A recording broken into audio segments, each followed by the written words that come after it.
Welcome, everyone. Maybe it's just me, but I think things can feel pretty bleak at the moment. We've got war, we've got pandemics, partisan politics, divisiveness, corruption, widening inequality, imminent climate catastrophe.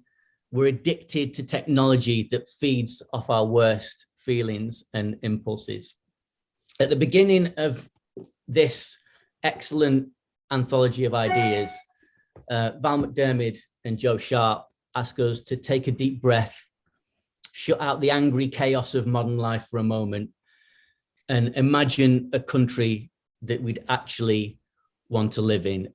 And that's what we're here for today. We're going to poke our little faces through the seemingly perpetual moss of pessimism and dare to dream. And what a panel we've got for you today. It's an overwhelming array of talent and erudition. Val McDermid is an academic and #1 best-selling author whose novels have sold over 16 million copies. Val comes from Kirkcaldy, Fife, and went on to read English at St Hilda's College, Oxford, where it says on Wikipedia that she was the first ever admission from a Scottish state school. Don't know if that's true, but wow. Hopefully we've got Lemn Sissay OBE. He's a poet, playwright, memoirist, performer, broadcaster. Lem's Sunday Times best-selling and incredibly moving, by the way, a memoir, My Name is Why, reflects on growing up in care and finding hope and determination and creativity. Professor Joe Sharp is a professor of geography at the University of St Andrews. Joe is a feminist political geographer with varied research interests, including post-colonialism, health, and critical geopolitics. Eli Percy is an award-winning Scottish writer, best known for their novel Duck Feet, which won the Saltire Society Book of the Year 2021. What a lineup. Welcome, one and all. Thanks so much for being here today. Should we just get into it? We've got fake news, we've got deep fakes, we've got partisan media monopolies, our own echo chambers, and last but not least, our feelings and behaviors are being manipulated thanks to sophisticated data mining platforms. Professor Joe Sharp, welcome. How do you think we discern what's real in a post-truth era? God, you're not easing us in with easy questions, are you?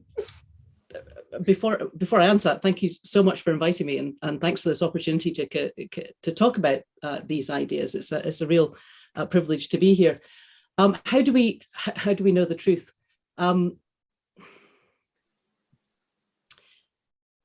It's become, as you say, it's becoming increasingly difficult because of the manipulation, and in many respects, this is kind of one of the things that was driving Val and I to put this book together, because it's becoming very difficult to learn and to understand, I think, in contemporary life, that things have been rendered binary, rendered opposites, rendered very, very simplistic, and the opportunity of learning from one another, I think, becomes much more difficult. And when we sat down to think about the book in 2019, we were thinking back to the heady days of the independence debates in 2014, because and this may sound like a bit of an aside, but I think it kind of I think it does get to the question, because initially Val and I were both swithering in that very good Scottish way about which way we wanted to go. We really didn't know what the best thing to do. We'd seen the destructive effects of ethnic nationalism all over the place. We're possibly seeing that again in the news today. And we found nationalism a problematic concept. When we were hearing information about the economy, we were hearing what was going to happen to the future. People were giving us completely different sides of the argument, different statistics. People were coming up with different conclusions from this. But one of the things that was wonderful about that period was that people were talking to each other. People were exchanging ideas. People were having debates. And it really did feel like you could have conversations with folks without, and you could disagree, but without that kind of being pushed to one side or another of the debate. And it felt to me like a really intense period of learning and understanding together. So I think it's being able to have those kind of discussions, being open to learning, and not immediately jumping to one side or the other of the debate. I'm not sure if that's a kind of direct answer to your question, but I feel that there's something quite kind of organic and kind of important in terms of interaction that way that I think is missing otherwise. It's obviously great to be open to learning, but the how do we trust the information we get, I guess. And Eli Percy, hello. How you doing? Everyone's got an auntie or an old mate who's gone a bit QAnon. You know, how do we rescue the people we care about from the rabbit holes that the internet provides without being patronizing? Is it possible, do you think? It's difficult because you don't have there's no filter on what people can say whatever they want. Yeah. So I suppose you open yourself up to criticism. I was saying the other day to somebody, you know, why do I get such a lot of unsolicited advice? But I suppose by stepping onto that platform, you've kind of put yourself there. So I don't know that you can. Yeah. Lem, welcome. I've just come in here. I'm so honoured to be just to be here as part of Imagine a Country. And Val, thank you for inviting me. But what I wanted to say then is that I have a friend who has gone down the QAnon rabbit hole. Yeah. It's more than a rabbit hole. Yeah. It's more than a rabbit hole. How we receive information that directs our thoughts, if our thoughts need directing, is through a new source. And it's the one that we're speaking through now, and it is intimate. And so as my friend is going through his divorce, he's a big entrepreneur, he's well known, you know, but I can see him in a school with a gun in years to come. Not that far away. He's fully immersed in the idea. As I may have learned things from Radio 4 or The Guardian and through traveling and through literature festivals and meeting people and hearing people like yourselves, he's getting that same critical conversation through this machine that we're speaking on now. And then he's connecting with people through YouTube. So there's a real you. And the more likes he gets, the more it verifies his views and their views. And it becomes a self-fulfilling prophecy that takes us to the steps of the Capitol. Yeah. Me meeting Prince Charles yesterday is me meeting a paedophile child thief. They were never there before, when people were talking about paedophilia within, because it's, you know, child abuse happens within our communities, it's in our families. It's not them up there. It may be them up there, but it's actually something that people have been fighting for years. Where were the conspiracy theorists then? I guess Sorry, I've just jumped right in. We've gone straight in there. One person speechy, and I apologize for that, but I just heard what you said, and No problem at all. It's a really interesting debate. I think the thing is social media, should it be regulated? I mean, how do we prevent this? And is it the place for debate? Can we find nuance in 280 characters or whatever it is? We can certainly manipulate people, and we can certainly affect people's behavior and beliefs, but should such a powerful platform it was there before. Sorry, Val, you've been around. You know, this new piece of information that we're getting, I mean, you know, it's in publishing, right? It's in the newspapers. I mean, you know, people were talking about propaganda long before the internet came along. Yeah, but the thing with the internet is that it gives very easy access to all sorts of people. I personally think there should be no anonymity on social media. I think you should have to own what you're saying. People say these appalling things on social media, misogyny, homophobia, racism, QAnon. They wouldn't dream of saying them to their mother. or to their wife or to their kids. But I think at the core of all of this, really is the idea. I mean, this is the year of the storytelling in Scotland. This is the year of the story. And we need better stories. We need to hit them back with better, stronger stories. There's no point in just standing there saying, it's ridiculous, this QAnon business, this conspiracy theory is ridiculous. We need to give them better stories, stories that speak to their heart rather than to their prejudices. And that's our job. That's all of our jobs as creatives. And to an extent, Joe, it's your job as well as an academic to give your students a better view of the world, a better picture of the world that feels more resonant to them. People respond to these QAnon theories and conspiracy theories because they're afraid. And we need to give them stories that build them up from the inside out, not demolish them from the outside in. Thanks. This is about imagining a better, more positive future. If we were to design a kinder, more positive social media platform, what would it look like? What would it need to do, and what would need to go, do you think? Eli? I think as somebody who doesn't get out because of a brain injury, because I have topographical memory problems, the internet was a way for me to connect with people, as I saw friends of mine moving on, leaving school, going on holidays that I couldn't go on. I was stuck at home with my parents. So it was a real window into a world for me, and I got into it. I suppose I went down the rabbit hole really, really quickly. What I try to do is I try to post things that are about joy. And if I think that if I'm sort of doom scrolling, I try to limit that and pull away from it. But a lot of the time, I'll just spend time like getting in touch with people who've said, "Oh, got a book deal," or something good's happened, and I try to home into those things and to comment on those things. It's a wee bit like, if you can't say anything nice, then don't say anything at all. So I don't know. I don't know how you would make a better social media platform. I think just for myself, it's just about thinking, comment more on positive things and try to spread more joyful stories. But I don't know how you would do it though.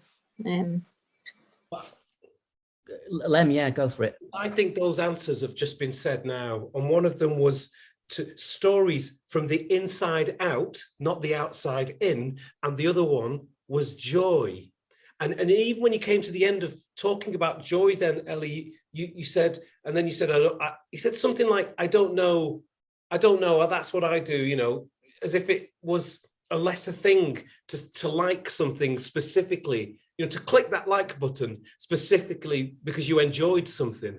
I think that's, and I wrote down joy as a radical act, within this environment, to do that is a radical act. And what I find good about that, Byron, is that what happens to us is this binary, this them and us. This is their bad, we're good.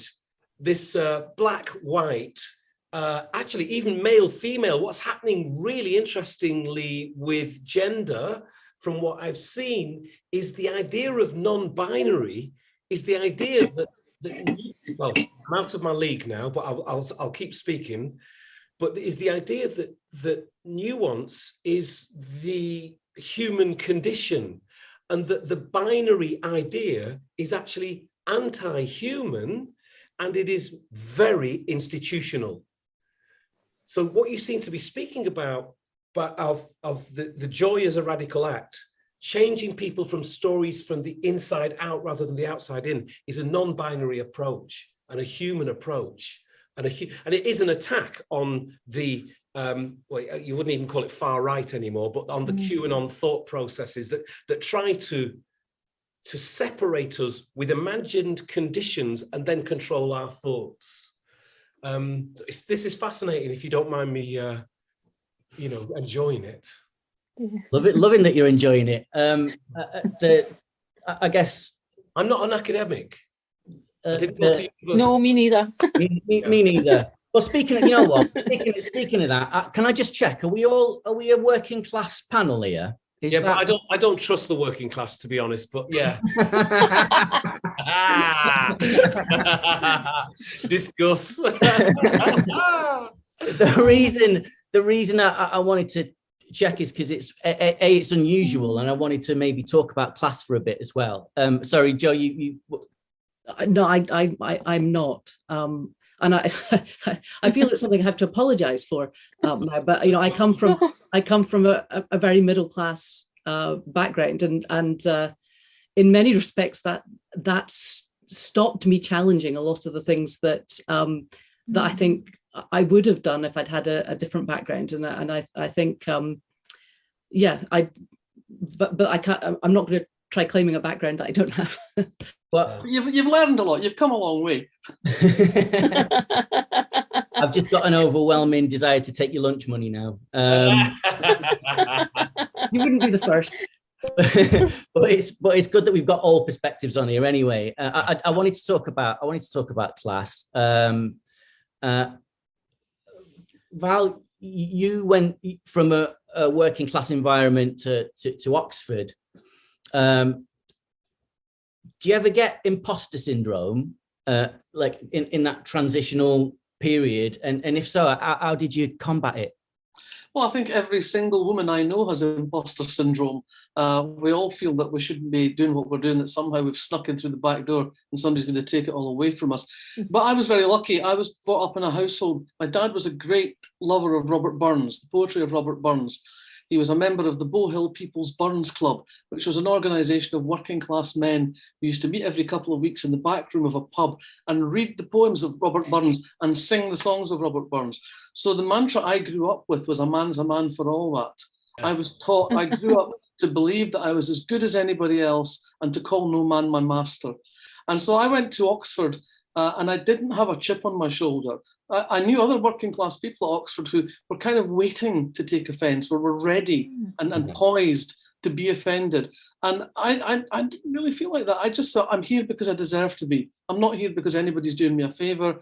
I'm not here because of any privilege I've had. I'm here because I've earned it. And I'm going to seize from them everything I can before I go away from here. These people have the keys to the kingdom, and I'm not going until I've wrenched them from their dead hands.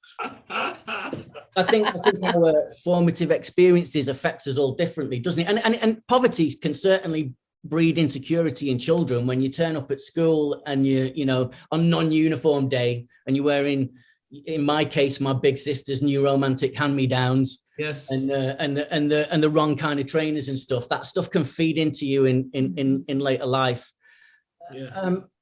How do we let children from lower income situations know that they're worth something when society, and especially marketing, is forever telling us otherwise? Eli. God, do you know, I used to like wearing a school uniform at schools. I remember we did do the non-uniform day once, and I can't remember what I wore. There's people dressed up in sort of different costumes, but suddenly the chats that you used to get about do your talk on why it's good to wear a uniform, why it's not, suddenly made sense because you had people who were, like you said, coming in with the wrong trainers and stuff. I don't want to say day away with non-uniform day, but I do think that having a school uniform that you can then make your own, that you can sort of change it a wee bit with a wee pin badge, or change something about your tie. It's nice to have originality as much as it is to be the same as other people, to be wearing the same, so that you can be that we don't have that class divide. I think most of the people everybody was at my school was kind of from a very similar kind of background, but there were still sort of tiers within that where there was people who got pocket money and people who didn't. I think that was the difference. Were allowed to buy their own clothes. Working class is a broad church, isn't it? Like I prefer council estate raised for me because it adds a bit of context. Lem. Yeah. Middle class people have different. I mean, you're a poet. Middle class people have different sensibilities. They have different language. They have different modes of operating socially. Different modes of being. Yeah. When you moved through the class strata, which you do as an artist. Through the class strata. I love that. Do you think through the class strata like a surfer? Yeah, exactly. Do you think? Hey. Do you think you lost anything? Do you think, was there anything from your formative experience that you had to squash? I mean, I'm speaking from personal experience, where I believe there is. I know you have. I know you are, and I know who you are, and I've listened to your brilliant talks as well. And I've just earlier on listened to your Radio 4 Forethought, which I think is extraordinary. And I'd say to people to have a listen to that as well. It's you and your authentic experience, and being able to communicate that to people who may not have had that experience. And there you have it. You have the person, whether it's Val at university or Ellie or myself or yourself, articulating their experience through whatever, imagining a country, if it were, imagining a future outside of the positions that we were brought into.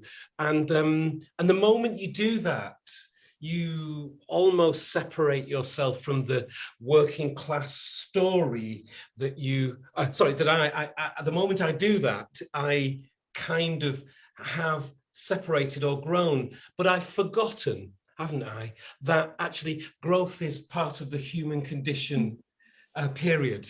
You know, you start as a single person and you become married. You start as, if you want to, you start as a child and you become a parent, and then eventually, for most of us, you become parentless, you become orphaned. So we are constantly in a state of transition from one to another. And actually, you know, I don't, for various reasons, and I'll talk about my own story, have the luxury of being able to be in one state for the rest of my life. So, and I am not looking back at my working class roots as being worse than my middle class situation right now. And in fact, I know lots of people who are adopted, orphaned, or brought up in children's homes like me, but the heroic one is Peter Libby, who I featured in a documentary I made, being middle class. I had a documentary. Suddenly that became a thing. To find your existence and display it within a context that people could understand. The moment that you've done that, you're no longer the class that you maybe thought you were, and maybe I'm wrong about that, but Jimmy McGovern is no longer working class, and yet he's a working class hero. Same with John Lennon. Those are all very male examples, but this transition is actually what we are not used to. Not the fact that we either were working class or are middle class. It's that the human being. So how do I transfer from one class to another and yet beholden my roots, because they are my roots? Okay, and there are ways of doing that in your working adult life. There are ways of paying service to, I'm sorry, I've done a, yeah. One of the problems of class and talking about class is that it's not homogenous. My working class experiences growing up in a council house are very different from Byron's. They're different from anybody else's, but they're not inauthentic for that reason. Mm. And we all move through our lives, as you said, in different states, in different places, in different ways. And what we have to do is, I think, to learn to treat each other with compassion. And that's how we make kids who have an extremely deprived background stop growing up into people who have a terrible adulthood. We look at these terrible childhood experiences and we try to work with them with compassion. And the way we do that is not just coming in like helicopters and saying, we're going to be compassionate to you now, darling.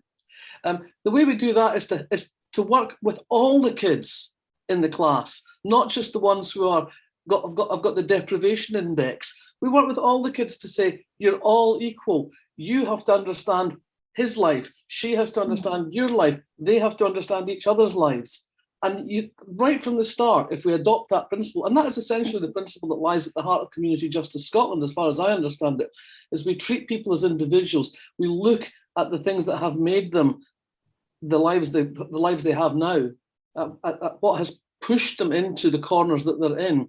I mean, as a writer of crime fiction, the things that have always interested me is why people do the things they do. What is it in their history that has made them the person that they are? And that equally applies to the protagonist, if you like, the detective, the good guys, as much as it does to the people who commit the crimes. And it's why I have an interest in victims. I don't just see my victims as cardboard cutouts that are there simply to be murdered. I try and make them people who have a hinterland. And I think that's how we do this. We approach everybody as if they matter, but we also say to all of us, say to everybody, look at the person sitting next to you.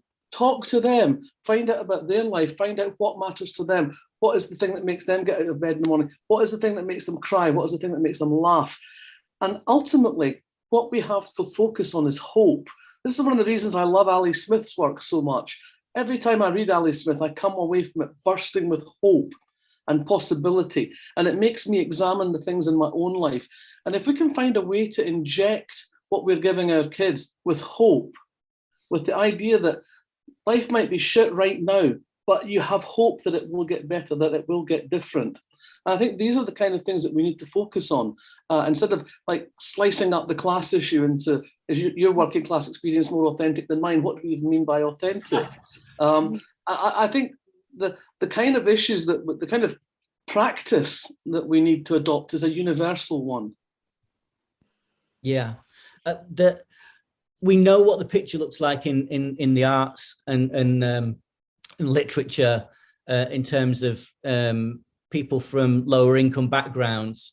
What's it like in academia, Joe? Is it? Well, I mean, I remember as a teenager, nobody I knew was going to university, but I think now people from my background, more people are. Is it changing, and is that a positive thing? And how do we encourage it and nurture it? It's changing, but it's changing slowly. So I'm currently at the University of St Andrews, which is one of the more privileged universities in the country. I spent the best part of 25 years before that at the University of Glasgow, which had a very different student body. And my greatest joy, there you go, I'm going to use the word as well, greatest joy, but also the greatest challenge was convincing many of my students that they had a voice that was worth listening to, because we had a lot of first generation students, and I'm sure, Lemn, you'll have the same experience in Manchester, a lot of first generation students who weren't very sure that they deserved to be there. And I felt my role was to ensure that they did, that their voice was as valued as any of the other students. And I think, universities are not necessarily the most dynamic institutions, but I think there's a recognition that we need to do more, not just to help those that get through the doors, but also to make sure that there are kids at all schools who feel that going to university is for them. And as you were all talking about class background, and I was thinking, I think the main difference for me in terms of growing up is it wasn't that we were a wealthy family, but there was kind of an expectation that I would go to university. It was just kind of what people like me did. And we didn't really think about it terribly critically. And it's something that I've reflected on a lot since subsequently. And how can we make sure that every kid feels that's a possibility for them? So I think waiting till they're at university is too late. And so one of the things that I'm very keen to get involved in the future is to do a bit more outreach in terms of a range of schools and encouraging all kids to feel that this is an opportunity for them. It's anomalous, and I'm sure other people on the panel feel this, to come from an underclass background, to go from being a glue sniffer with borstal tattoos to working, having a career in the arts or whatever. It's anomalous, and even if not those extremes, then even coming from a working class background and becoming a successful writer, it's unusual. Are you aware? And could you translate that in terms of advice to anybody who wants to be where you are, what that trajectory was? Could you unpick it? And that's to anybody who on the panel who wants to do that. Right before Val had said that we need to teach kids compassion, I suddenly thought empathy. That's it, because like I've been writing for 28, 29 years now, but my breakthrough has only happened last year. But right way back when I first started writing, that it was, I guess it was the fact that I had empathy for other people. I mean, I was in an adolescent psychiatry unit. I was sent there after having a brain injury, because there were no facilities for kids with brain injuries. And it kind of predisposed me to sort of like, my normal was being surrounded by people, my peers were people who were all mentally ill or who had, you know, difficulties, or they didn't go to school for whatever reason. And that was my norm. And being surrounded by this, you learn to listen, you learn, you get used to feeling the pain of other people. And so I sort of put that into my characters. But to answer your question, for me, like it was a long road where I had to be very persevering. I mean, Janice Galloway, Scottish writer Janice Galloway, said to me, and to our whole class, the first day that I was at uni, you know, it doesn't matter how much talent you've got, if you have no perseverance. You need perseverance to write a book, and you need perseverance if you're going to choose to be a writer. And I think that is it. And I'd go one step further to say, yeah, you need to have perseverance, but you also need to have hope. If you don't believe, and you have to believe in yourself, because if you don't believe in yourself, then nobody else will. You know, it has to come from, like, and there are many, many different paths that you can take to become a writer. And most of those paths aren't getting a 5-book deal and £1 million, 6 months after you've started writing. For most of the people that I've spoken to, it has been about chipping away, like at stuff for years, and acknowledging small things that happen, small successes. Yeah, there's a sense perseverance. There's a sense too that you have to see it to be it, as they say. Yeah. Now, one of the things that I think is really important in Scotland is the book bag programme, the book bug programme. In Scotland, kids are given books at birth, and later on when they're a toddler and when they're starting school, they're given books, their own books to own. That exposes you right away to stories. We still have library system. People have access to stories, and that's really, really important. For me, I remember when I was about 9 years old, I was reading a Shalley School novel. I read anything, and I loved the Shalley School books. And one of the characters in the Shalley School books grows up to become a writer. And I remember it now, it was a paragraph on the right-hand page, about halfway down. She got a letter from her publisher, and in this letter was a cheque. And that was the moment that actually dawned on me that writing was a job, that it was something you could do and get paid money for. And that was the point where I decided that was what I was going to be, because I loved the stories. I loved going into these imaginary worlds in my head. And that was what I wanted to do. I wanted to create more of those imaginary worlds. So for me, it was that process of understanding that that was a possibility, that that was a job, that that was something you can do for a living, that made it seem attainable to me. But because I'd investigated those worlds of imagination and those worlds of being transported into somebody else's lives, and as you said, the idea of empathy, of understanding other people's worlds, and that still drives me as a writer and as a reader. I want to understand other people's worlds. I want to have a sense of what their lives are like. Mm-hmm. And I think it's that sense of when you could see that, somebody's imagined that, and why can't that be me? It comes down again to that. It's perseverance, it's hope, and it's seeing it.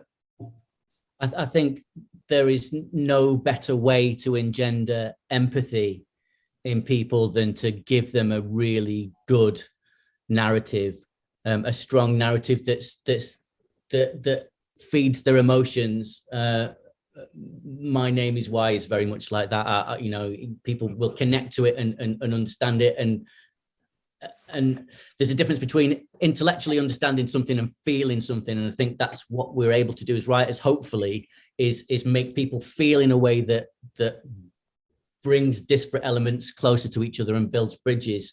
Val and Joe, did you consciously, when you were putting this together, did you consciously decide that you wanted to make work that has a positive social impact? How important is that to you in your work generally? Yes, well, yes, we did. and I think, you know, as an academic, and particularly an academic geographer, there's I think there's this kind of perception of how we do work and how we interact with things, how we what our research does. And one of the things that's kind of frustrated me is how to communicate to a wider audience. I know how to communicate to other academics. I know how to communicate to my students. But you know, one of the things that, you know, we were so inspired when we were thinking about this book. Val's already mentioned Ali Smith, but the moment that I think kind of just sort of where it clicked in our minds, we were at the Edinburgh Book Festival, and it said, you know, the tagline that year was, "We need new stories." And it occurred to me that in terms of how we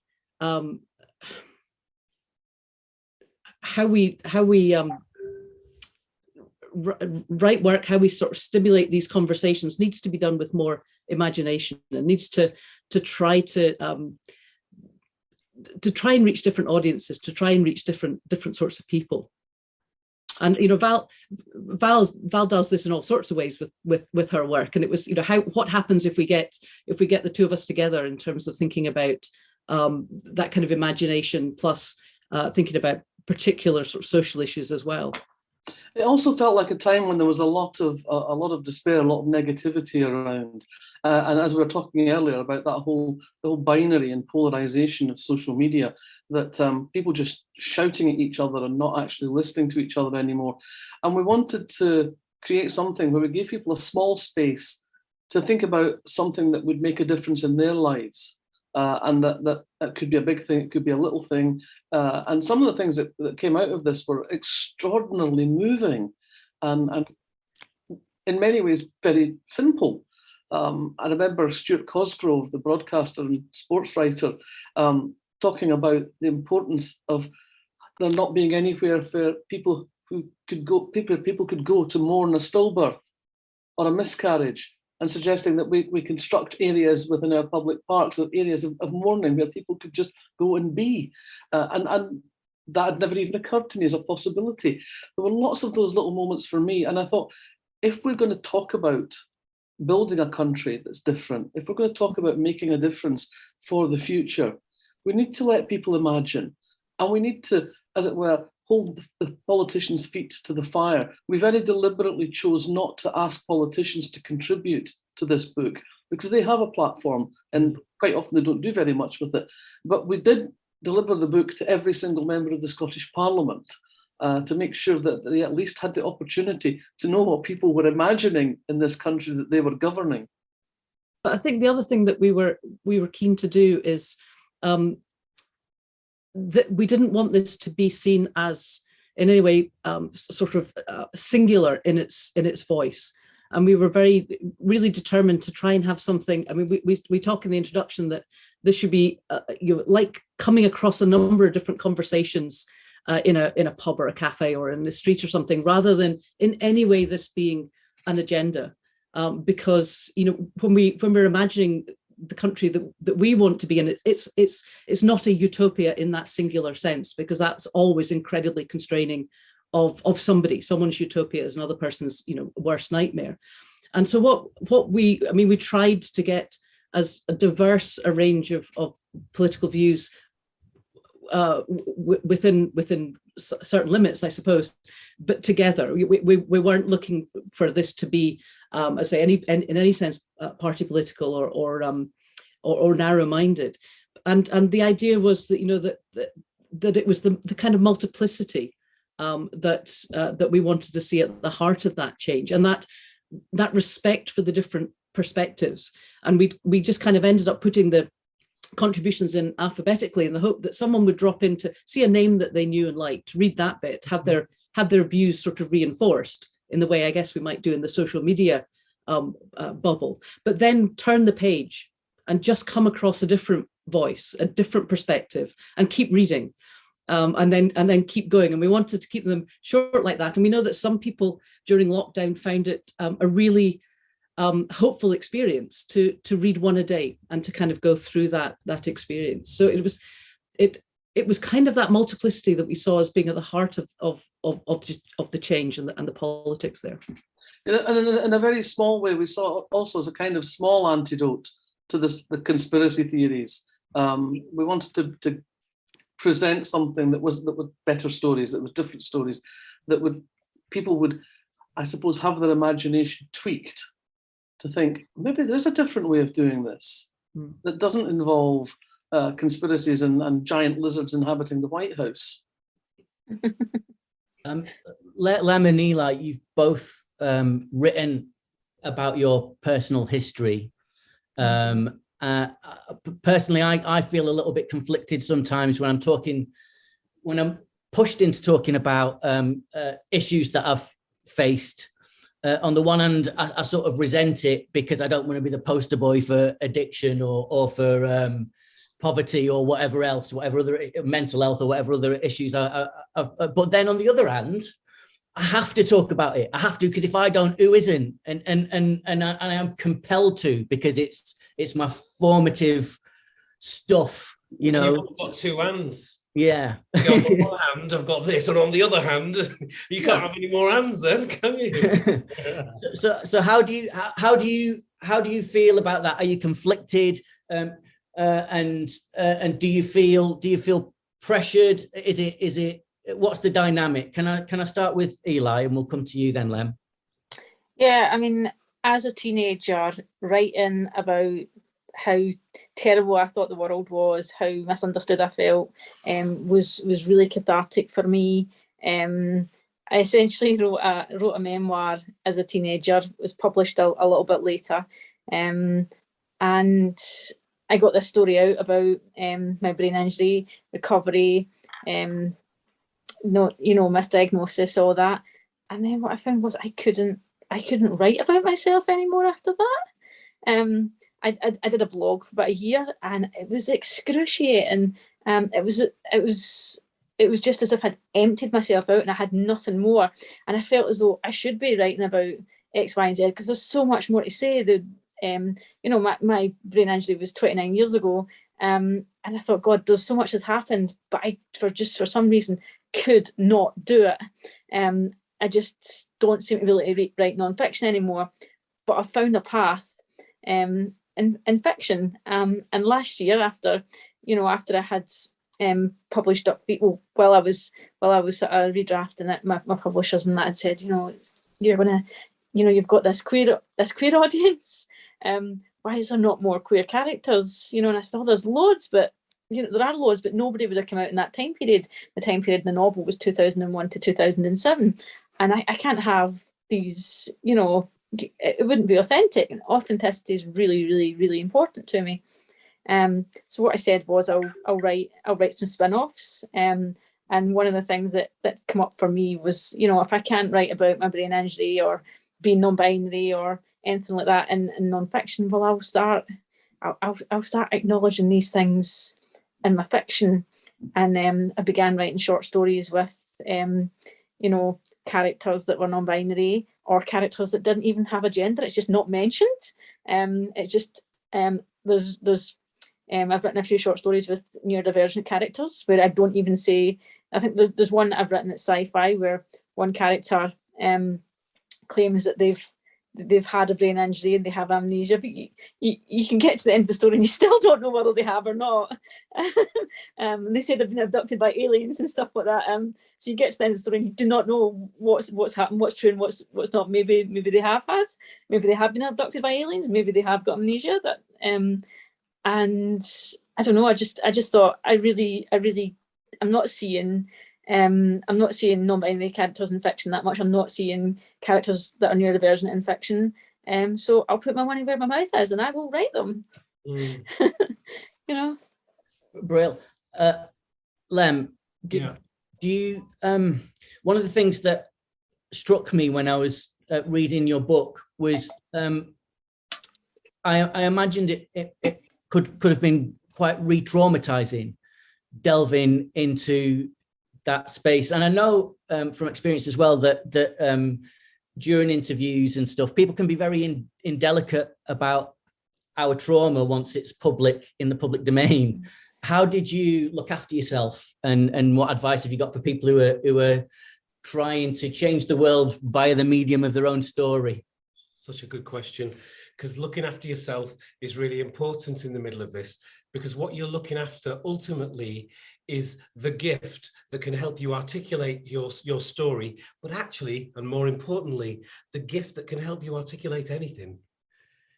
Yeah. You know, the creativity isn't about telling your own story, it's about telling millions of stories when you're in there somewhere, you know. So looking after yourself is making yourself in a position where you can look after creativity, the vessel of creativity, which is a series of action points which have got to do with putting a pen to paper or on the screen.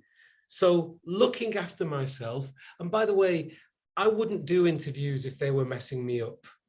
Okay, I have an agent, a literary agent, and people think, oh, that means you get work. It doesn't. All they do is protect you from the barrage of people who are asking you to justify yourself. The fact of you protecting yourself means that you're looking after yourself so that you can do things that matter to you, which may be writing, it might be finding your family like mine has, you know. So key things for me, not for anybody else.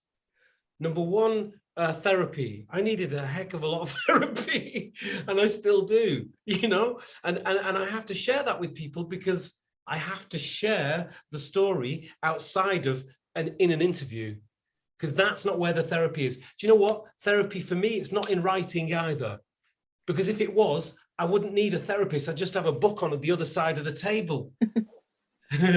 So it's not therapy, you know. The creativity can have you writing about your story or writing about Star Trek. Your story's in all of these things somehow in shape and form. So I'll stop there, because I can talk for England, but and I say for England, that's probably a faux pas in this scenario. But yeah, looking after yourself is really important within this process. I think I've forgotten what the question was. I think there's lots of ways of telling your own story, writing about yourself, but also making yourself invisible. Yeah. Yeah. You know, I use my experiences, all sorts of things that have happened to me. I find useful to explore other things happening to my characters. If you see what I mean. I know the bits of my past, I know the bits of my emotional history that have informed a particular storyline or a particular character. Nobody else does. But nobody else does. And the people who are in my life don't necessarily recognize those moments either.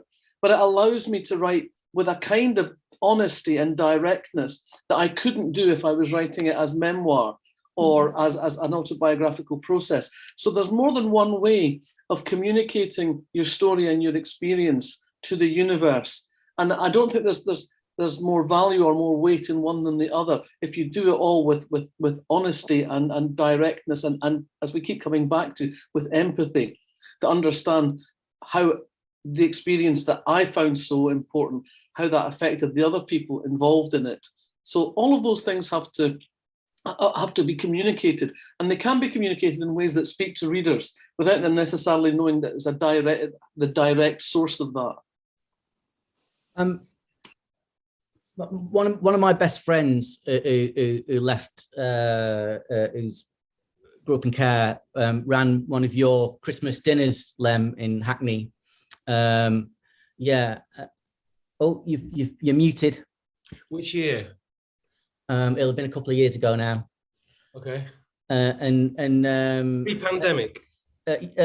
Pre-pandemic. Pre-pandemic, just pre-pandemic, and I know that she burnt all her care papers ceremonially when she got them, like that speaks to the traumatizing effects that process can have. I just wondered if collectively what thoughts we had on how social care can be improved to nurture our vulnerable young people. And I guess, Lem, you'd be a good person to start with. Oh, that's a really good question.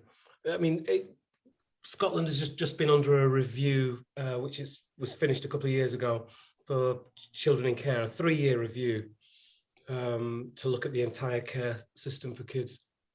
I don't know. I think that if we view a child outside of their familial structure as the most vulnerable person in society, because trauma in childhood can last a lifetime, especially a separation from family, then in my opinion, we can judge how well our government is by how well it treats the most vulnerable.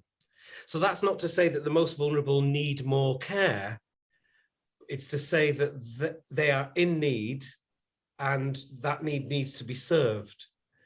And it needs prioritizing, just as parents would prioritize their children in the family. So if we have all of what's become known as the corporate parent, the therapist, the NHS, the schools, the housing, etc. Why don't we, if we've got a child, why don't we as parents give them the best of what we've got? Because that's what a parent wants to do for their child. The best therapy, the best outside school activities, the best medicine, the best, if we have that. So how can our council give the best to the child, just as the parent would give the best to the child? If they had a child, they would use, whatever the best of their resources to help that child be their best person. And I think that's what the care system should do. Yeah. And I don't believe, and aspirations are free, by the way. So to not even aspire for a child is a kind of emotional vandalism on a child. To actually assume that a child will be bad because they're on a working class housing estate, because they are an angry girl, because they are black and talking about race when they're 10, 11, 12, and they're like I was in a village in Lancashire, grown up with the mines and the mills, saying, no, there's something wrong with us. That child needs care, not punishment and discipline. And our institutions tend to turn to punishment and discipline when they can't understand the complexity and nuance of kindness, empathy, the gift of joy and aspiration, all free. None of them cost money. And that's where the emotional vandalism comes in inside our institutions, I'm afraid. Yeah. Not with our own children. With our own children, we'll say, what do you want to be? A spaceman? Well, go and be it. The child in care says, what do you want to be? I'll be a spaceman. It's a laughing matter. Why? Aspirations are free. So, yeah. Joe, speaking of aspiration in institutions, like I didn't go to uni, so I've got no idea what they are like. Do you think they have a duty of care for vulnerable people passing through them? And is anything in place, and has the culture improved at all over the last decade or so?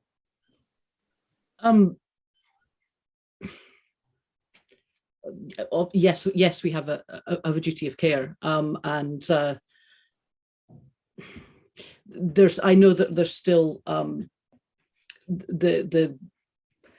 the parts of the universities that are there to support student support services are still overwhelmed at particular times. And I know particularly during the pandemic that certain people have struggled more. And we've moved online, and certain students are able to take advantage of that in ways that others haven't been able to take advantage of. And so we're having to find ways to ensure that that we can seek out those that need that help. And so they don't get further left behind. I mean, I couldn't disagree with anything that Lemn just said, and I would want the same sort of kind of support for my students. Even in a place like St Andrews, which is a wealthy university, there's not sufficient resources, I think, to support students. And individual academics, I think, do what they can. But I'm not trained to provide the kind of support that I think some of my students might need. So it's sometimes challenging, because I think sometimes individual academics are seen as as points of support for students. And as Lemn was suggesting, it's a much more complex sort of system, I think, that needs to be put in place. Well, needs are incredibly diverse, aren't they? Speaking of which, Eli, can I talk to you a little bit about neurodiversity? I've got multiple diagnoses. I've been collecting like Pokemon since I was a kid. And so I've got autism, ADHD, dyslexia, a whole array of neurodiverse, the full smorgasbord. Apparently, the stats are that 15% of the country are neurodiverse. You know, I'm 47 now, and I know that my needs have never really been catered for, although it's just now beginning to change, and I'm trying to be part of that change as well. I'm trying to create systems that cater to our needs. What have the difficulties you faced been, and have you had any thoughts at all about what could be put in place to make the world more manageable for you and easier to navigate? We got all day. Well, setting aside that high school was not great for me, right? It just draw a line. It wasn't good for a variety of reasons. Biggest one being that people just didn't know how to help. One of the things that I have noticed in the past year is that there is now an arts and writing community for people who are neurodivergent. And I think that's actually been set up by neurodivergent people themselves. And that is so, so lovely and wonderful to actually see in Scotland. I don't know what it's like in other places, but certainly I was made aware of it because it was for visual artists at first, and then I think there was some theatre stuff, and National Theatre Scotland got involved, and then suddenly apparently there was a festival, but I missed that. But yeah, there's a whole network now, so that is fantastic. I've seen that Creative Scotland had there was adverts on Creative Scotland, and I've seen like there's been like things like looking for playwrights, and it will say disabled / neurodivergent, and I think adding that word in, just including that terminology, I think is great. I won't mention what the organisation was, but a few years ago there was an organisation that was seeking to help people who are marginalised, and I'd gone to them and I'd said, you know, I mean, I don't really fit in this criteria other than being queer, but you're missing out a whole, you're missing out a whole bunch of people that, maybe are autistic, have ADHD, have brain injury, and they're like, oh well, we just hope that even if they didn't see themselves in it, they would just come to us anyway. And I was like, but one word could have included all those people, and they said, oh, our funders wouldn't recognise that word, and I was like, and they said, you're right though, you're correct. So I thought, but I mean, my friend, I know lots and lots of people who are neurodivergent, and they wouldn't have rocked up to take part in any of these things because they say, oh, we're not part of that. That doesn't include us. So I don't know. I think the changes in terminology, having words that describe you, is really, really useful. I guess just raising awareness. Like if I see anything on Twitter, I will retweet it and say, neurodivergent pals, look at this or whatever. I know not everybody has the time to do that. Yeah, for me it's just about raising awareness, and like if now I've started to say to people, and I've been getting invited to things in the past, when I've been invited to maybe festivals or take part in something, I'd say, oh, I want to take part, but I'm going to have to bring somebody with me, and that would be double the travelling expenses. Maybe it would be accommodation for 2 people, and folks say, oh, we can't afford to do that. Now I'm actually saying, well, if you invite me to something, like, can you meet my access needs? Because I think it's really, really important to point these things out. If I don't step up and say, actually, do you know what, like, you need to give me a +1 or whatever, then who else is going to do it? And then I'll go back and I'll feed that information to folk, and I'll say, this has been a really good experience I've had with this, that, or the next thing, so that I can tell other folk who can then go on and maybe be included as a result of me speaking up. And it's not easy to do that. It's not always easy. No. You worry that you're going to get excluded, or you worry that they're going to just say, and with the hybrid festivals and stuff like that, I do worry that somebody's going to just say, oh, you can come along, you can be part of this. And then when I say I need to bring something, they say, actually, just go on Zoom. Now, being on Zoom it's not inferior, but I want the chance to choose. If you're going to let somebody that's neurotypical come along and, pay them and give them a hotel, or if they're travel expenses, then do the same for me. And if I have extra access needs, then cover that too. It's about quality. Yeah, and it's difficult to ask, and it's taken me a long time personally to just be upfront about it and say, actually, if this doesn't happen, it's going to be excruciating for me. And I'm so deferential about it, because it wasn't even a thing until a decade ago. And it's slowly filtering into the public consciousness. And I'm currently designing events that are neurodiverse friendly, and I have lots of information on those. So if anybody is out there and wants that information and wants to make their workplace or live events neurodiverse, I will give it you. I will have a Zoom call with you. I will do all of that just because it's the right thing to do. One of the I just wanted to pick up. I wanted to go back a little bit and pick up on what Lemn was saying about one of the things we need to do in care is to provide kids with the possibility of joy, the possibility of aspiration. And I think that there's a broader picture here, and that is a lot of kids don't have those in their family. They don't have those. It's not just kids in care who are denied these things. It's kids growing up in families that for whatever reason don't have the emotional equipment to bring their kids up in the way we would all want to be brought up, or to bring our kids up. And we need to go right back to first principles here and start working with people to understand how to be parents, how to bring their kids up, how to be there for their kids. And I remember a few years ago now talking to Karen McCluskey, who is the chief executive at Community Justice Scotland, and talking to me about one of the points where you can make crucial interventions with young men is when they become fathers. Because so many young men, because the 3 generations of going back to Thatcher, of not having employment, not having social possibilities, have no idea how to be fathers because they didn't have a father. They either had an absent father or a father who was abusive or violent. They don't know how to be fathers. But if you intervene at the point where they become fathers for the first time, and even something as simple as getting them to read a bedtime story to their child, that's the start of building a bridge that will last a lifetime. And this is what we need to do. We need to train people to be parents. And if that means doing it when they're through schools or whatever, but we do need to train people to bring their kids up to have the possibilities that we would want them all to have. This brings us to the demonization of social workers, because that intervention of the social worker is really important in identifying a place where a family's in need.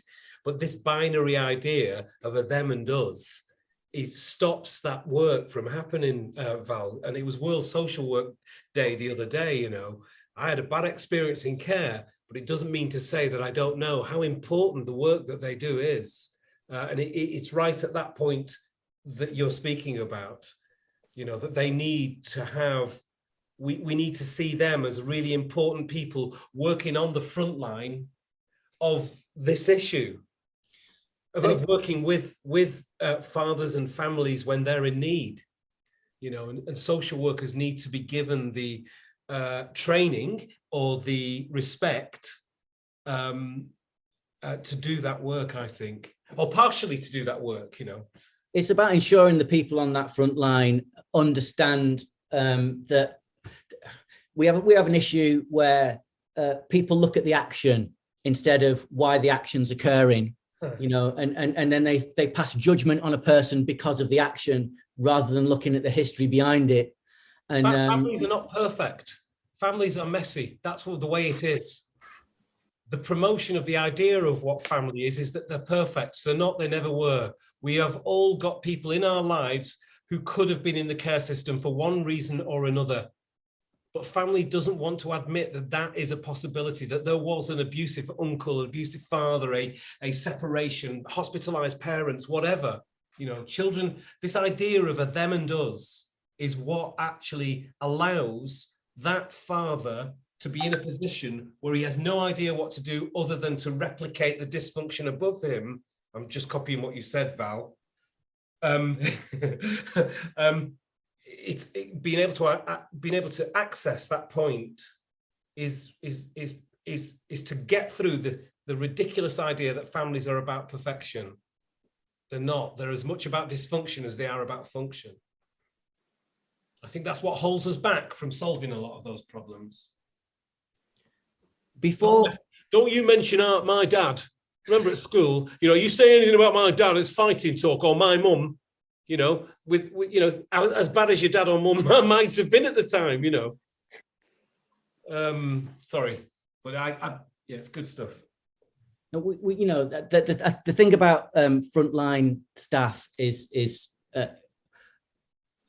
going back to what we were talking about before, is that the thing that needs to be first and foremost is authentic relationships that are built on empathy and genuine desire to care and nurture for the people that are in your care. Social workers are not allowed to care. They're not allowed to, they're actually restricted a lot of the time. They have to cut off relationships. It's as difficult for a social worker to build a relationship with a child or a young adult and then be told you can never be in touch with them again. You know, that is a trauma that a social worker has to go through. It's the easiest thing is to dislike them. And actually, they're on the front line of change. They are activists and 90% women. Don't know what that means, but it's there. Before we move on to the questions that have been sent in, I'm getting you'll have heard my phone pinging. That's our Q&A session about to occur. I just want to ask Val and Joe, of all the essays, I mean, they're all brilliant. It's an amazing book. Go out and get it. Of all the essays that are in here, if you could choose one today to shine a spotlight on, which would it be and why? One each, please. I mean, that's just like asking us to choose one of our children and say, you know, Sorry. a favorite Just child. just today, whatever you're feeling today. Doesn't mean that it's, you know, no favorites. Just in terms of the conversation and the direction that the conversation has gone in. I mean, again, so many of them can speak to it, and that's why Val and I were just so excited and gratified by the passion and care that our contributors put into their pieces. But Chris Brookmeyer, the crime writer, wrote about the need to teach philosophy to primary school kids, to talk about meaning and about kind of the ethics of relationships. And it comes back to the kind of the notion of respect and empathy. And so it's not just about sort of teaching facts at a very early age, but really coming back to thinking about who we are and how political values are made at that very early point. And he cites an example where that was practiced, and it really changed the dynamics amongst the class. The other 98 contributions are equally brilliant, and we've got actually, you can't go rushing out and buy one just now because we're out of print, but a second edition is coming out this summer with an extra 19 essays. So please hold on, and it will be available soon. Plug.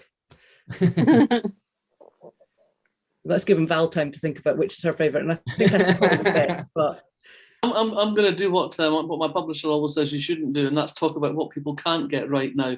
And I'm going to talk a little bit about the forthcoming new additions to the Imagine a Country that will be coming out this summer in paperback. And a couple of people have touched on this, among them Billy Kay, talking about the importance of the languages that we speak here in Scotland, that we speak Scots as well as English, that we speak in certain parts of the country, we speak Gaelic as well as Scots and English, and how important it is in terms of our cultural identity that we acknowledge that the way we speak is just as valid if we speak Gilbraid Scots as if we speak standard English, And I think that's something that's very important that has been culturally forgotten in Scotland. And it's part of a whole seam of essays that run through the book about the importance of understanding our culture and our history. And that may not necessarily be the same history that we've been taught in school for so many years.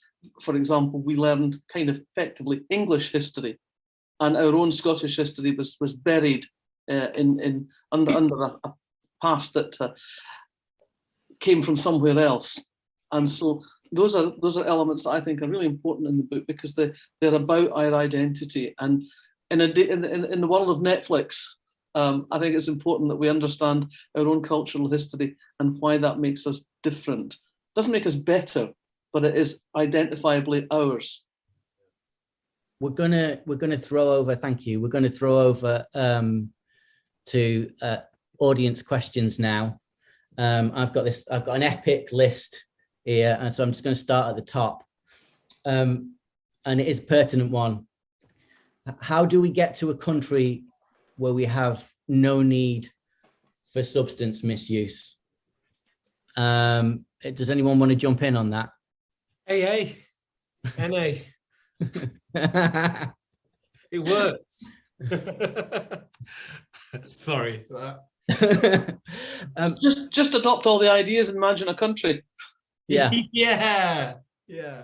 Well, I think preventative measures as well. You know, we focus on outcomes a lot, don't we, as a society, when we know that you know, formative trauma and issues that we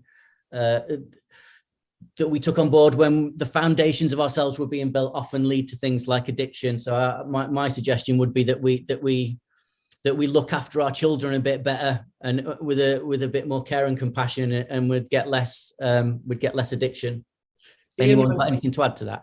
Ian Rankin's story, I know I'm talking over you, but I just want to share Ian Rankin's story in Imagine a Country about prisons being more empathetic, not story, but point, about prisons being more empathetic, acknowledges that prisons are important, but actually, how do you get empathy within a system?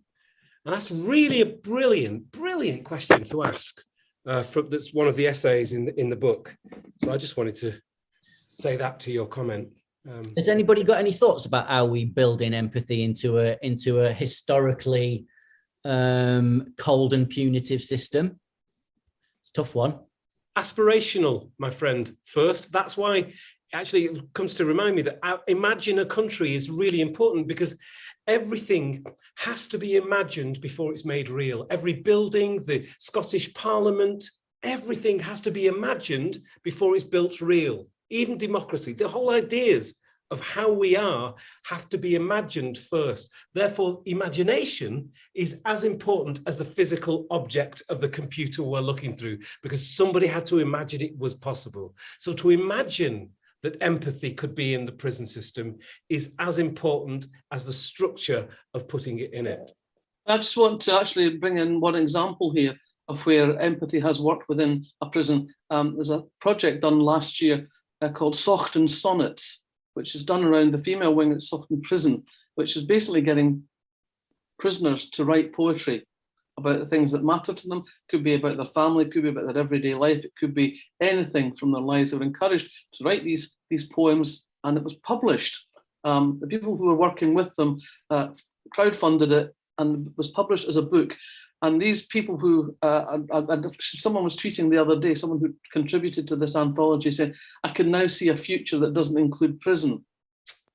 A small project, but a big difference for the people involved. Wow. I used to, sorry. Sorry, no, after you. I worked as a writer in residence in young offenders for 2 years.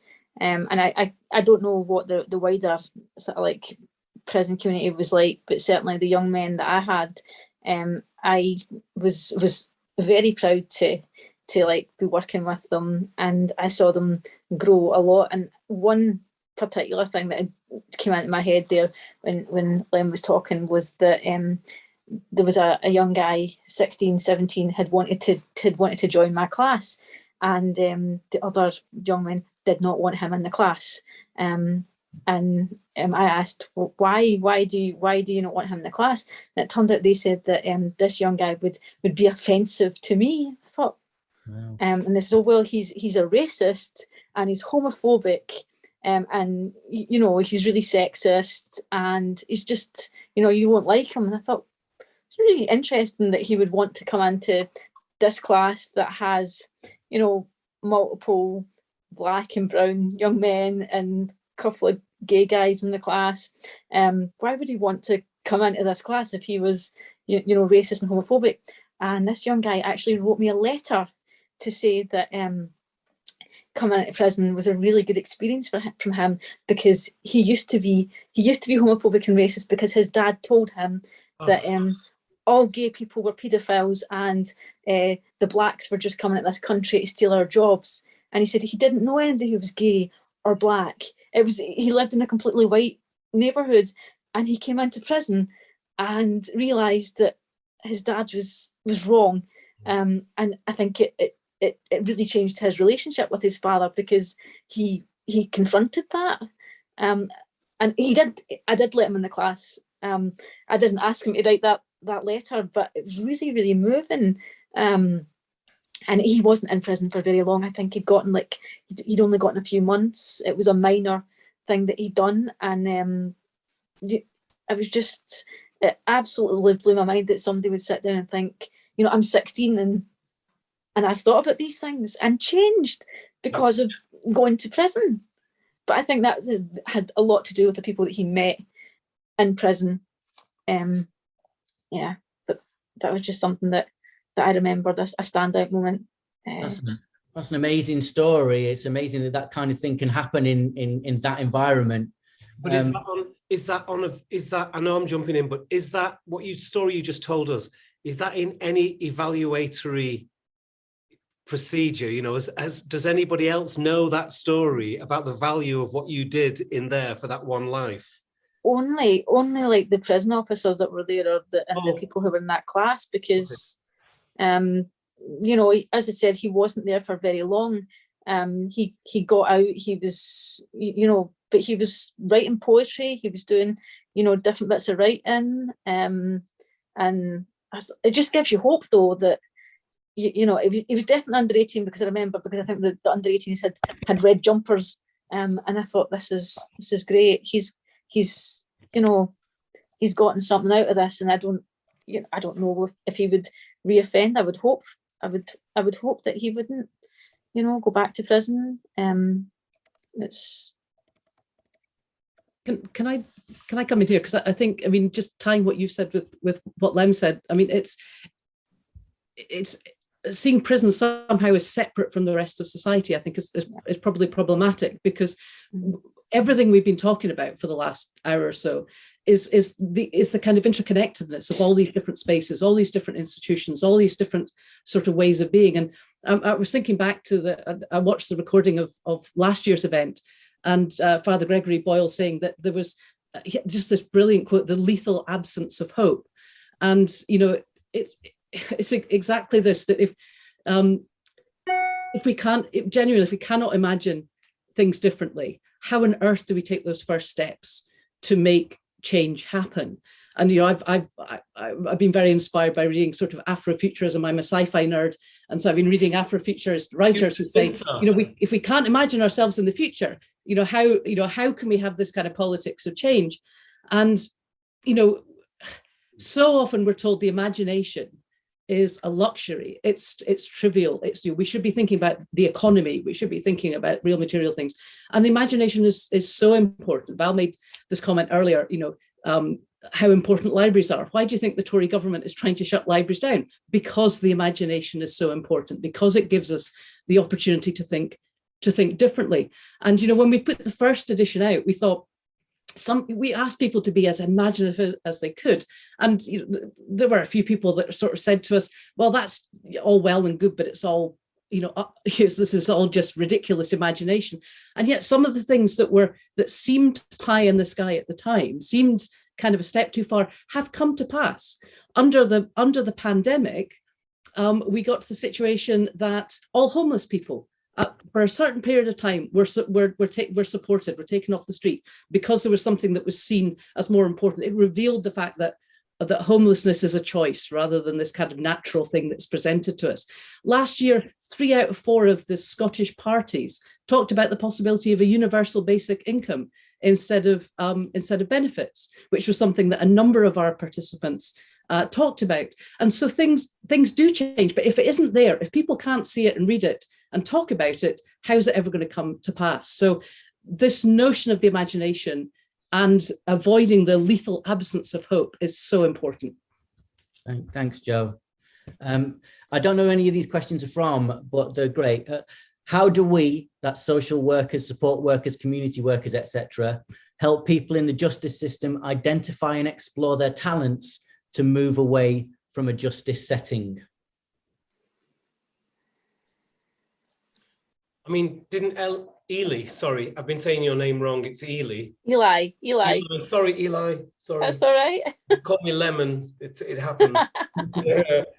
I thought you answered that question actually, about how you help people in the justice system. In one way, you provided an environment for somebody to flourish. And it wasn't just in their writing, they're writing a poem. It was the engagement with you, which led them to a process. And it's interesting that they wrote a letter to you. Yeah. And that's a big deal for a young person, that to write a letter to a writer.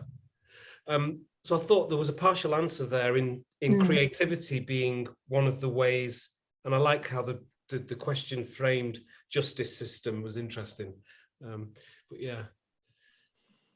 We got a juicy one here. Is the education system we have fit for the future country we aspire to? Joe Sharp. St Andrews. It's like University Challenge, isn't it? St Andrews. The university system is multiple, of course. So I don't think there's a single answer. I think there's bits of it that are brilliant. I think there are some I've got the great honor and pleasure of connecting up with a whole bunch of school geography teachers, and I've just been astonished at their commitment, their enthusiasm, their imagination. Actually, we're actually talking about putting together maybe a sort of competition to get young folks, to get some school children imagining a country through this project as well.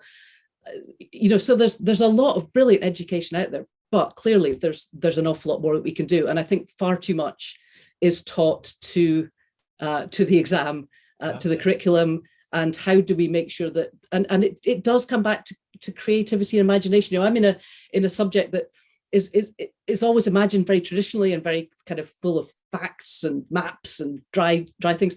How do we get imagination and creativity into the classroom? Because once you get to university level, certainly I think there's ways that we're able to do that, but we've got to find ways of getting that into the school curriculum as well. And there's, as I say, there's some amazing teachers there, amazing commitment. So it's making sure we listen to them as well as listening to the children, and not simply learning to the exams. Janice Forsyth, the broadcaster, has a brilliant essay, also in the forthcoming edition of Imagine a Country, saying that as part of the school timetable, there should be a laughter hour. It's dedicated to kids telling funny stories, teachers telling funny stories, people explaining things that have made them laugh, showing something on their phone that they got a laugh at. That laughter should be part of the curriculum, and that is something, because laughter is something that we're all opened up by laughter. It reveals our inner selves, if you like, and the notion that we have laughter that is rooted in togetherness, as it were, kindness rather than hostility, I think is a wonderful idea.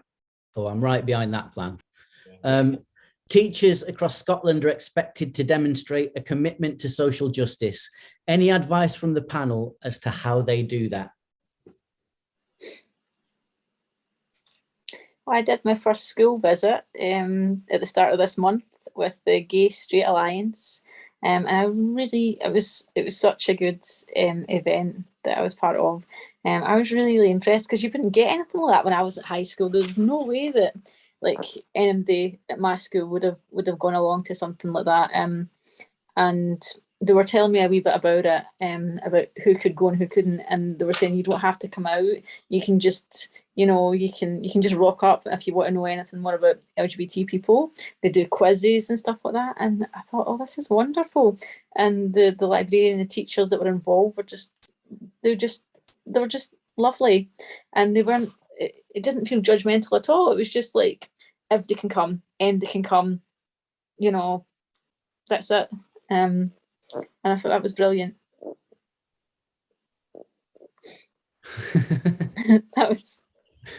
And I think in a way, I mean, the student. That's next week, Lemn. The listening to the kids as well. I mean, there's just been a big report out on the Curriculum for Excellence in Scotland, which is the secondary school education in Scotland. And the most telling point, as far as I can see in this document, is school children are really committed to and interested in issues around climate change. This should be more central to the curriculum. Now, as a geographer, I see that as being absolutely something that we can engage with in terms of social justice, because this is not just, social justice is written straight through this. And I think we've got a lot to learn from the kids in terms of how we think about that, and how we develop that in terms of education. Last question, I'm afraid, before we have to say goodbye. What are the panelists' thoughts about how we create the mechanisms that will embed lived experience within all prison, local authorities, NHS, and police forces? Anyone got any thoughts about that? Oh, Val, you're muted, I think. Still muted, Val. Still muted. Still muted. I think it's because I've got nothing to say, because this is such a huge subject. Yeah. I wouldn't even know where to begin. But I think we've all touched on various aspects of this through the course of the afternoon. And we come back to these things about empathy and hope and imagination. And at the bottom of it all, trying to find the joy and trying to find the new stories that inspire people. Well, empathy, hope, imagination, and joy seems like the perfect place to end. I mean, there we go. We've got it all. So it just remains to say thank you so much to all the panel for being here today. Thanks to everybody at CJS, especially Tash and Rebecca, who've been putting up with me today. And most of all, thanks for all you lot who've tuned in to listen to us natter away for an hour and a half. We very much appreciate it. Oh, Lemn, yeah. Can you please take a picture of the screen, right? If anybody who's listening or watching, take a picture of the screen, a screenshot, and then put it up on Twitter with the hashtag Imagine a Country. Yeah. Right. So you can say, and you can tell us what you thought of this, because we couldn't see everybody. And then, but picture, and then hashtag on Twitter, Imagine a Country, Bob's your uncle. Thanks, Lemn. Thanks, everybody.